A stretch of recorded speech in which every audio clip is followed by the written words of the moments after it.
Students अब next हमारा topic है वो है टेक्सोनमिक हायरार्ची। ठीक है,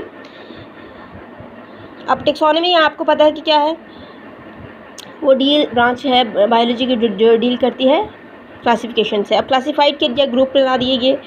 अब हायरार्ची का क्या मतलब होता है, the groups into which organisms are classified are down as taxonomic categories और टैक्सा, यानी सिंगल हम उसको टैक्सा या टैक्सोन बोलते हैं, यानी उसके जो लेवल्स बना दिए जाते हैं उसकी एवोल्यूशनरी हिस्ट्री को बेसिस करते हुए, तो उन जो ग्रुप्स होते हैं उनको हम टैक्सा बोलते हैं, टैक्सोन बोलते हैं। अब वो सारे मिलके जो है वो क्या बनाते हैं, एक टेक्सोनमिक लैडर बना देते हैं। ठीक है, जैसे ये यहाँ पे देखिए ग्रुप्स बना दिए, ये क्या बन गया, टेक्सोनमिक लैडर बन गया है। ठीक है, इसको हम कहते हैं टेक्सोनमिक हायरार्ची। तमाम जो ऑर्गेनिज्म्स है डिवाइड किया गया उनको 5 ग्रुप्स के अंदर, 5 किंगडम्स के अंदर। ठीक है, इसलिए किंगडम्स जो है उसको सबसे बड़ा लार्जेस्ट टेक्सोन कहा गया है, यानी किंगडम सबसे बड़ा हमारे पास टेक्सोन है, सबसे बड़ा ग्रुप है। On the basis of similarity के ऊपर किंगडम जो होता है उसे फिर फर्दर डिवाइड किया जाता है स्मॉलर टैक्सा के अंदर, छोटे उसके टैक्सा सब ग्रुप्स बनाए जाते हैं।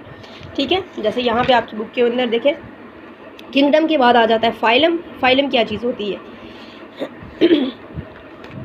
इसको इसकी डिवीजन की गई है किसके लिए, प्लांट्स के लिए और फंजाई के लिए, दोनों के लिए। एक फाइलम जो है वो क्या होता है, a group of related classes. ठीक है, यानी इसके उल्ट ऐसे ऐसे होता जाएगा।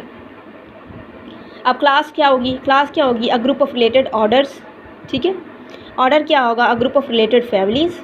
ठीक है, फैमिलीज़ क्या होंगी, a group of related genus. Genus क्या होगी, अब species consist of similar organisms. Species वो चीज़ होती है जो सिमिलर ऑर्गेनिजम्स जो हैं उसके ऊपर उससे मिलकर बनी हुई होती है, तो उसको हम, जैसे इंसान है, ह्यूमन है, तो सारे ह्यूमन्स बेशक अपेरेंटली डिफरेंट होंगे लेकिन उनकी एवोल्यूशनरी हिस्ट्री तो सेम है। ठीक है, तो ये सारी स्पीशीज़ में आ जाएंगी। ठीक है, इसी तरह तमाम जो प्लांट्स हैं, हर एक प्लांट जो होता है उसका अलग अलग जो है वो स्पीशीज़ होती हैं। मेंबर्स जो होते हैं लोअर टैक्सॉन्स के, वो रिजेंबल करते हैं one another more than to the members of higher, यानी जो जीनस हैं वो ज़्यादा एक दूसरे से रिजेंबल करेंगी as compared to families. Families ज़्यादा एक दूसरे के साथ कंपेयर जो है वो रिलेट करेंगी एज़ कम्पेयर टू ऑर्डर्स, यानी जो लोअर लेवल होता है वो हायर लेवल से ज़्यादा रिजेंबल्स करते हैं उसके अंदर। अब यहाँ पे देखें, आपको सिंपल क्लासिफिकेशन 2 ऑर्गेनिजम्स की बताई हुई है। ठीक है, ह्यूमंस की बताई हुई है और पीस की। किंगडम, ह्यूमंस का किंगडम कौन सा होता है, एनिमेलिया, और पी प्लांट है तो इसका किंगडम क्या है, प्लांटी। किंगडम सबसे बड़ा टैक्सॉन है। फाइलम इसका कॉर्डेटा है। ठीक है, ह्यूमंस का, और इसका मैग्नेलियोफाइटा। ठीक है, इसी तरह ये इसकी क्लास कौन सी है, मैमेलिया है, और पीस की क्लास जो है वो क्या है, मैग्नेलियोसिडा। ऑर्डर इसका क्या है, पेरीमेट्स है, फैबुलस। ठीक है, फैमिली इसकी क्या है, होमिनाइडी, फेबेसिया। जीनस इसकी क्या है, होमो, इसकी क्या है, पिसम। स्पीशीज़ इसकी क्या है, और आपको एक और चीज़ बताऊं कि जो इसका ये जो स्पीशीज़ होती है इसके अंदर इसका साइंटिफिक नेम यूज़ किया जाता है। ठीक है, और वो किससे बनता है, जीनस और स्पीशीज़ को मिला के। इसकी स्पीशीज़ क्या है, सैपियंस है, लेकिन यहाँ पे एज लिखा हुआ है होमो सैपियंस, यानी ये इंसान जो होता है, ह्यूमंस जो होते हैं, उनका साइंटिफिक नेम भी होमो सैपियंस है। ठीक है, पीस है, पीसम उसकी जीनस है, सेटिमम उसका जो है वो क्या है, स्पीशी है। अब पीसम सेटिमम जो है वो इसका साइंटिफिक नेम आ जाता है। तो साइंटिफिक नेम जब दिए जाते हैं लिविंग ऑर्गेनिजम्स को, तो वो उसकी स्पीशीज़ और उसकी जीनस जो है, जीनस उसकी फर्स्ट पे आ जाती है और फिर स्पीशीज़, दोनों को मिला के जो है वो उसका साइंटिफिक नेम बनाया जाता है। ठीक है, हमारे पास जो बेसिस है जो बेसिक क्लासिफिकेशन है स्पीशीज़ की, जैसे सेल जो होता है वो बेसिक है, स्ट्रक्चर जितनी भी स्ट्रक्चर्स होती हैं उसकी बेसिक होती हैं सेल्स जो होते हैं। ठीक है, जैसे जितने भी मैटर है उसका बेसिक क्या है, all matters are made up of atoms। उसी तरह all living organisms are made up of cells हैं, जैसे बेसिक्स उसकी फंडामेंटल उसका बना दिया गया है। ठीक है, इसी तरह जब क्लासिफिकेशन की गई तो उसके जो बेसिक्स है उसको बनाया गया स्पीशीज़ को, क्योंकि स्पीशीज़ जो होते हैं उसके अंदर तमाम ऑर्गेनिजम्स जो होते हैं वो एक दूसरे के साथ सिमिलर होते हैं। ठीक है, यानी सिमिलर स्पीशीज़ का ऑर्गेनिज्म से एक ग्रुप जो होता है उसको हम स्पीशी कहते हैं। अगर स्पीशीज़ जो है is the basic of unit of classification, यहाँ पे इसकी डेफिनेशन भी दी गई है। Species is a group of organisms which can interbreed freely among them, यानी एक दूसरे के साथ वो फ्रीली इंटरब्रीड कर सकते हैं। And produce fertile of spring, और वो फर्टाइल ऑफ स्प्रिंग प्रोड्यूस करते हैं। ठीक है, ऐसी ऑफस्प्रिंग जो फर्टाइल हो, यानी वो नेक्स्ट अपनी जैसी और जनरेशन जो है उसको प्रोड्यूस करने की अहलियत रखती हो। But are reproductively isolated from all other such groups in nature, लेकिन रिप्रोडक्टिवली वो बाकी जितने भी उस तरह के जितने भी वो होते हैं, ये जैसे हॉर्स है, ठीक है, और डंकी है, अगर ये एवोल्यूशनरी हिस्ट्री देखें तो हो सकता है वो सेम हो, ठीक है, लेकिन वो और अब डंकी जो होता है वो हॉर्स के साथ जो है वो उसकी इनब्रीडिंग नहीं हो सकती है, वो हॉर्स और हॉर्स की जो है वो उसकी स्पीशीज़ के साथ होगी, डंकी जो है वो डंकी की स्पीशीज़ के साथ होगी।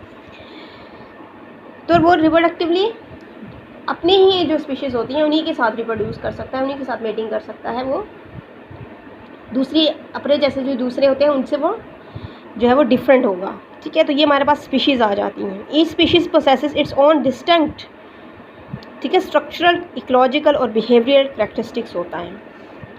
यहाँ पे देखिए क्राइटेरिया जो होता है इंटरब्रीडिंग का, can not used for species को रिकोगनाइज़ करने के लिए, ऑर्गेनिजम्स की जो स्पीशीज़ होती हैं इनको रिकोगनाइज़ करने के लिए इंटरब्रीडिंग का क्राइटेरिया जो होता है वो नहीं देखा जाता, जो एसेक्सुअली प्रोड्यूस करते हैं, ठीक है। कुछ ऐसे भी होते हैं जो एसेक्सुअली रिप्रोड्यूस करते हैं जिसमें सेक्सुअल्स इन्वॉल्व नहीं होते हैं। Do not interbreed with one and other, एक दूसरे के साथ इंटरब्रीड नहीं करते हैं। वो जैसे यूनिसेलुलर ऑर्गेनिजम्स होते हैं वो सिंपल बाइनरी फिशन करते हैं, और अपने जैसे बैक्टीरिया है बाइनरी फिशन करेगा और अपने जैसे 2 नए बैक्टीरिया बना लेता है, ठीक है, कॉपीज़ बना लेता है, वो एसेक्सुअल रिप्रोडक्शन हो जाती है। तो उनके लिए स्पीशीज़ का क्राइटेरिया जो होता है वो शायद डिफरेंट हो, लेकिन जो सेक्शुअली रिप्रोड्यूस करते हैं उनके लिए स्पीशीज़ हैं, ठीक है, यानी वो इंटरब्रीड फ्रीली कर सकते हैं अमंग देम, एक दूसरे के साथ और फ्रीली जो है वो कर सकते हैं, ठीक है। जो डेफिनेशन है हमारे पास स्पीशीज़ की, we must emphasise in nature की हम ज़रूर बात करेंगे, ठीक है, यानी जैसे हॉर्स है तो वो हॉर्स के साथ मेट कर सकता है,